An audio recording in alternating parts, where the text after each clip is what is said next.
Hello friends, welcome to Srishti education. मैं हूं पंकज गोदियाल और आज हम बात करने वाले हैं संविधान के भाग 3 मौलिक अधिकारों के बारे में। और मौलिक अधिकारों का ये भाग 4 है, जहां पर पार्ट 4 जो हमने वीडियोस बनाए हैं उसका पार्ट 4 है, जिसमें हम बात करेंगे शोषण के विरुद्ध अधिकार। जो हमारा मौलिक अधिकार है शोषण के विरुद्ध, उसके बारे में हम आज चर्चा करेंगे, डिस्कस करेंगे। तो संविधान के भाग 3 मौलिक अधिकार के अंतर्गत शोषण के विरुद्ध अधिकार का उल्लेख अनुच्छेद 23 और 24 के अंतर्गत किया गया है, जो निम्न प्रकार से है। तो अनुच्छेद 23 में मानव दुर्व्यवहार और बेगार यानी बलात् श्रम पर निषेध की यहाँ पर बात की गई है। देखिए, दो वर्ड्स आपके सामने आ रहे हैं, एक तो दुर्व्यापार और दूसरा बेगार यानी बलात् श्रम के यहाँ पर दो शब्द आ रहे हैं। इन्हीं शब्दों के बारे में थोड़ा डिटेल में इन शब्दों को समझेंगे। तो पहले समझते हैं इस मानव दुर्व्यवहार के बारे में। तो इसके द्वारा किसी भी व्यक्ति की खरीद बिक्री और किसी भी प्रकार का जबरदस्ती काम लेना निषेध ठहराया गया है। अब इसके अंदर कौन कौन से तत्व हमने शामिल किए गए हैं? तो पुरुष, महिला एवं बच्चों की खरीद बिक्री, यानी पुरुष, महिला और जो बच्चे होते हैं उनको खरीदना बेचना, ये सब इस कानून के, इस स्वतंत्रता के अंतर्गत इनको रखा गया है।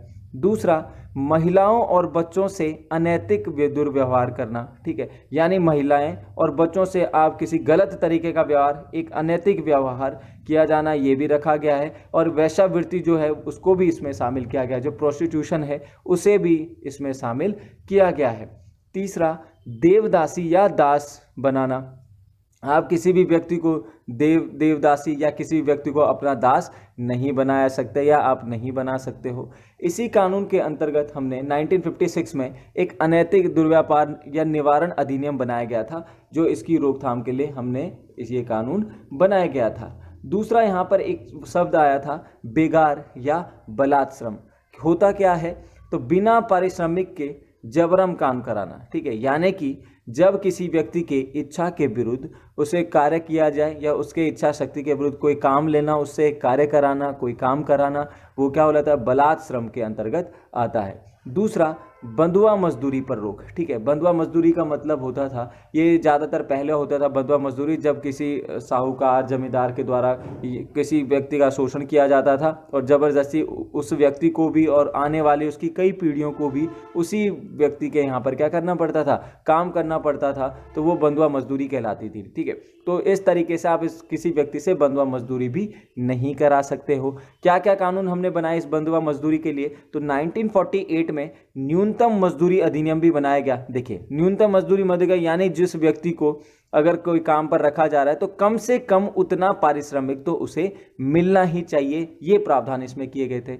1976 में बंधुआ मजदूरी निःसरण अधिनियम भी यहाँ पर बनाया गया था कि किसी तरीके से इस तरीके से काम तो आप वो कर सकता है आपके लिए, लेकिन इस तरह का कोई काम नहीं हो सकता कि उसके वो भी काम कर रहा है वो व्यक्ति, उसके बच्चे भी उसी तरीके का काम कर रहे हैं और जबरदस्ती वो काम कर रहे हैं, ठीक है। चलिए, 1976 में एक समान पारिश्रमिक अधिनियम आया, यानी किसी भी काम के लिए आपको क्या मिलेगा? समान काम के लिए आपको समान वेतन भी दिया जाएगा, ठीक है।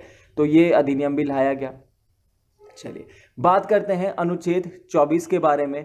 तो इसमें क्या प्रावधान लिखा गया है कि कारखानों और संकटपूर्ण कार्यों पर बालकों 14 वर्ष से कम यहाँ पर भी क्या की गई थी, यानी कि हमारे जो मूल संविधान था उसमें यह लिखा गया था कि कारखानों और संकटपूर्ण कार्यों पर बालकों जो 14 वर्ष से कम है के नियोजन पर प्रतिबंध, यानी उनको रखने पर प्रतिबंध। इसके अंतर्गत 14 वर्ष से कम उम्र वाले बच्चों को कारखानों, खानों या अन्य जोखिम भरी कार्यों पर नियुक्ति नहीं किया जा सकता। इसके लिए भी हमने क्या किया? बहुत सारे कानून बनाए गए थे। जैसे कि हमने कानून बनाया था 1986 में, हमने कानून बनाया बाल श्रम प्रतिषेध एवं नियमन अधिनियम। इसे बाल श्रम से रोकने का या बाल श्रम से रोकने का एक अधिनियम या कानून भी कहा जाता है, ठीक है। इस कानून के अंतर्गत भी बहुत सारे प्रावधान कर दिए गए। उसी प्रकार 1996 में हमने बाल श्रम पुनर्वास कल्याण कोष की भी स्थापना कर दी गई और बालकों को नियोजित करने वाले के लिए प्रति बालक 20,000 रुपये जमा करने का प्रावधान किया गया। बच्चों की शिक्षा, स्वास्थ्य और पोषण में सुधार के निर्देश दे दिए गए। इसी तरीके से हमने आगे 2005 में एक बालक अधिकार संरक्षण आयोग या अधिनियम बनाया गया। इसके तहत हमने क्या प्रावधान किए गए थे कि राष्ट्रीय आयोग और एक राष्ट्रीय आयोग होगा और दूसरा राज्य आयोग की भी यहाँ पर स्थापना कर दी गई।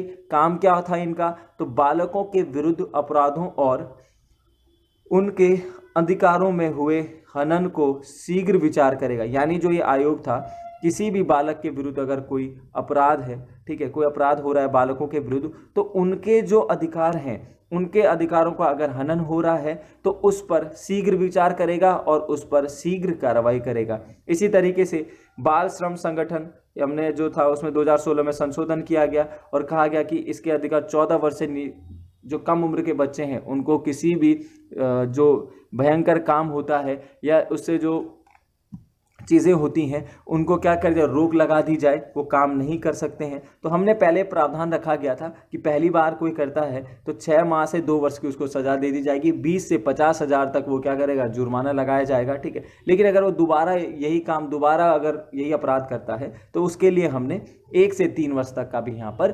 प्रावधान रखा गया है, ठीक है। Thank you so much guys. अगर ये वीडियो अच्छा लगे तो प्लीज़ लाइक करें, शेयर करें, कमेंट करें। Thank you so much.